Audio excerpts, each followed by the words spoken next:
Good evening. Got a couple of packages today, and yeah, I thought I'd start with the first.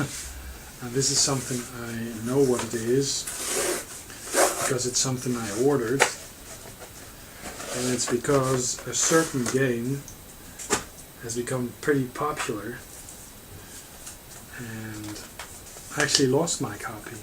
Not sure where it was, but I actually lost my copy, and now I have it back again, and it's actually the old Deus Ex, and this version is on the PlayStation, and it's actually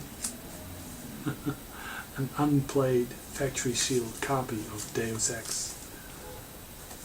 So the PC version is a bit better than the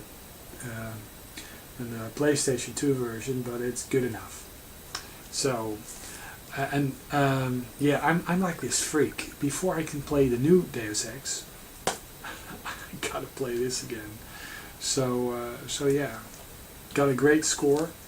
PlayStation 2 9 out of 10, and PlayStation World 9 out of 10. So it's a very good game. And save the last bit for last. Here we have a little thing the wife ordered, but I thought it would be very nice. And that is actually a navigation system, and that's a TomTom Live XL. And yeah, we just have to have a new navigating system. So yeah, the TomTom Live XL, Europe, 42 countries. So we'll be able to travel around Europe. And then, last but not least, a parcel from Australia, of all places. And I think a certain dude named Tony has actually sent me this. And also known as ElectricAdventures on YouTube. So I'm carefully opening up the package. I know he promised to send me some very nice games that he actually made himself back in the day. He actually was quite the MSX programmer. So I'm really looking forward to what this is. Wow. Nicely packaged.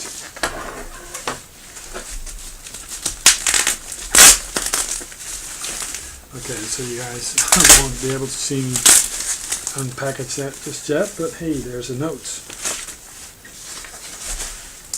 Wow. Okay, a nice note from ElectricAdventures. Okay. Hi Mark, hope you like the enclosed tapes and book. The tapes are my original titles for the MSX computers released in the mid-80s. The tapes are original blank stock, but have been remastered as the original master tape levels have dropped too low. All the covers and labels are originals, except for the Pixides label. Original blank label stock, but printed on my laser. Not quite the same, I know. The book is original stock from storage, a couple of marks on the front page. The internet was not around when I wrote and distributed these titles, and they never went further than Australia and New Zealand, although some samples did get to Japan. I actually was able to play these games because he sent them to me, and he actually programmed some pretty decent games that I will actually show and feature in an upcoming video, because it's pretty good and pretty solid games, really very nice games. I did sell a lot of copies though, and yeah, I mean, the games were fantastic, still are good, so very nice arcade games. I'm sure that they are going to someone who will appreciate them and has the hardware to use them. Indeed, I have. I'm not sure what to think about them myself, as I really wish I had been better at working out both sound and music in the games. Both get better in the newer titles, but I was hamstrung by making sure everything could fit in the 12.5K available on the SpectraVideo 318, which was my baseline. Yeah, the SpectraVideo and the MSX1 system were actually pretty compatible, but not quite. And the SpectraVideo is actually had less memory. It's more like a ColecoVision even than an MSX system. But yeah, the master system, the ColecoVision, the MSX and the SpectraVideo really are very similar machines, but both in hardware. Well, in hardware. The earlier titles were developed using the assembler that came with the book, The Magic of SpectraVideo, and made in a completely tape-based environment. Wow! Once the MSX machines came along, I moved to the high-shaft DevBack 80 assembler and using discs. Well, that sure was must have been a big step up. I remember on the Commodore 64, I was using one of these to save and store my information on, and developing for the Commodore 64 really took off only after I was able to save them on this, and I got my 1541 floppy drive. The MSX1 systems did not come typically with floppies, at least not in Europe. They may have been more standard outside of Europe. My last game I was working on, called Cavern Fighter, is almost complete, but I would really like to add music, sound effects in a title sequence before I bring it back to life. If you know someone who would help me out in the music and sound area, I would appreciate it. Well, perhaps we will be able to find someone who could help you out, because I'm really looking forward to the game. I mean, the title alone, Cavern Fighter, really gets the juices flowing, I guess. I mean, yeah, it would be fun playing that. I'm also thinking of reimagining all these titles on the Amiga and Atari ST. As you can see from my videos, I have a lot of development books, and I was always going to get around to developing something on the Amiga and Atari ST. I even have a set of graphics for a game that was going to be called Pixidus 2. Anyways, these are the rough goals I've set myself to concentrate over the next year, besides collecting and gaming, of course. Regards, Mr. Cruz. When loading a Meteor Swarm on the MSX2, boot the machine with a shift key. Bad placement. Sorry. Yeah. I mean, I've MSX1 and 2 machines, and I'm going to boot it up with a tape deck and an MSX1 machine for sure, because, you know, that's the machines that are supposed to, and I'm going to keep the letter. It's very nice. And let me see what this is. Wow. The ElectricAdventures 1991 SpectraVideo and MSX Complete User Guide. Cool. These are the tapes. I'm going to show them in a minute. So, MSX and SpectraVideo Compute User Guide. My cousin Ron actually had a SpectraVideo, and we were cross-porting games and software from the MSX to the SpectraVideo and vice versa. And of course the SpectraVideo was more limited, but this was very close to the MSX standard, and yeah, we did some hacking on it and tried to work out how these machines worked. Table of contents, line numbering, introduction. Cool. This is very, very nice. So this is how. Yeah, this is just how to program string operations. How how BASIC works and wow, cool. I wish I had this information back in the day, because a lot of the stuff we actually ended up finding out by ourselves. Yeah, and like you said, internet wasn't really mainstream back in the day, so Very nice. Cool. It's a very nice... Oh, how to use the disk commands and stuff. Very, very, very, very nice book. Thanks, man. That is cool. I mean, I can pull out... This is the keyboard. Oh, this is not the keyboard. This is the keyboard of my Sony MSX system, which I have under the desk, which is actually my development system right now. And I'm actually programming some stuff myself. And I'm using one of these. It's a compact flash interface. I showed it before, and yeah, it works on MSX2 systems with a proper disk ROM. One of these and one of these, and this contains MSX-DOS 2, a special version, and you are able to use the compact flash card as a hard drive. Very nice stuff, and something which is available. This costs 65 euros, so if you are interested in something like this, send me a PM, because, you know, I can probably get you one of these. Okay, very nice book, very nice programming guide, and by ElectricAdventures. And now on to the ElectricAdventures original games. I mean, I got them from the author of the games. Wow, cool. And I love it how the labels on these games are actually printed by one of these dot matrix printers. Retro Gamer VX, of course, will know the sound because he actually still owns a dot matrix printer. I think I have a Star LC10 or LC20 printer still in the attic, but last time I tried it out, wow, cool.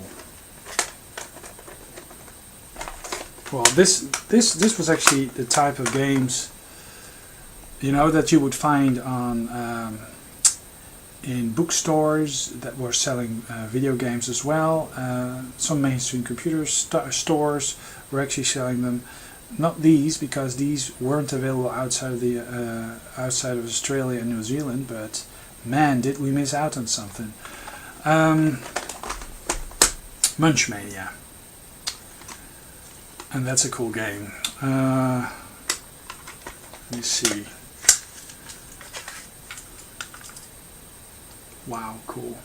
So this is Munchmania by ElectricAdventures, 1989, the year I left for college, and printed on a matrix printer, dot matrix printer, and the back side is one of these notorious C15 tapes. Computer tapes, if you use them a lot, they tend to elongate a bit. That's not something that computers take kindly to, because then the little beeps that make up the bits and bytes on the computer tape, just won't be read anymore. So there's even a kind of a mini instruction here, and it says, move Munchie around the maze, avoiding the ghosts and eating the dots. Eat one of the larger dots and you can eat the ghost for a short time. Collect the fruit for bonus points. To load, type run cas double colon and press enter. So yeah, Munchmania, Pac-Man, but slightly different. And this, actually I've been playing this a lot. He sent them over to me because, and you actually had to change the basic loading software, because they were meant for tape, and you can actually alter them a bit so that they would work for disc as well. So this is Meteor Swarm.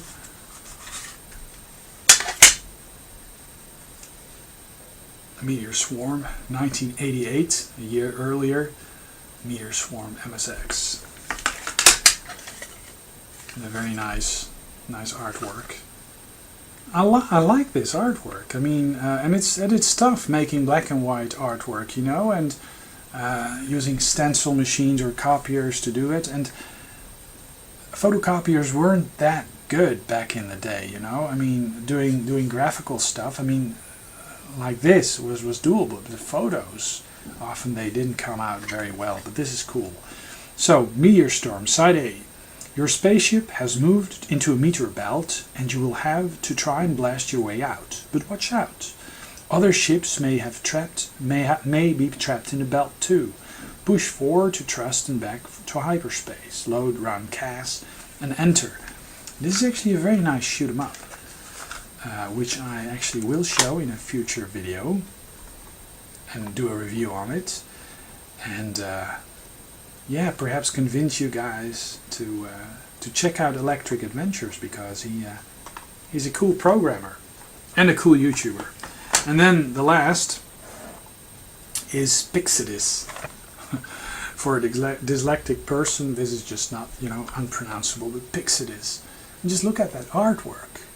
I love it. And, you know, Tony, you really are being modest, too modest here, because, you know, this is professional work. Pixidis. And back in the day, I mean, a bedroom coder, you know, would really have to make his own tapes, copy them, print out, because there weren't any, you know, the companies, they would just order a number of tapes, you know, like 2,000 tapes, and people would have to make them themselves, you know, pay the money, and hopefully they would sell them. But so yeah, and this is the reproduced label, but well, yeah, it looks different than the dot matrix printer, but it kind of looks the same, so that worked well. So the C15 tapes, 15-minute long tapes, 1988. So this is also from 1988, and aliens from the planet Pixidis are heading towards Earth with their huge fleet of warships. Earth's only hope is you, the most gifted space pilots. Kind of the last starfighter. But are you good enough to stand up against the alien menace?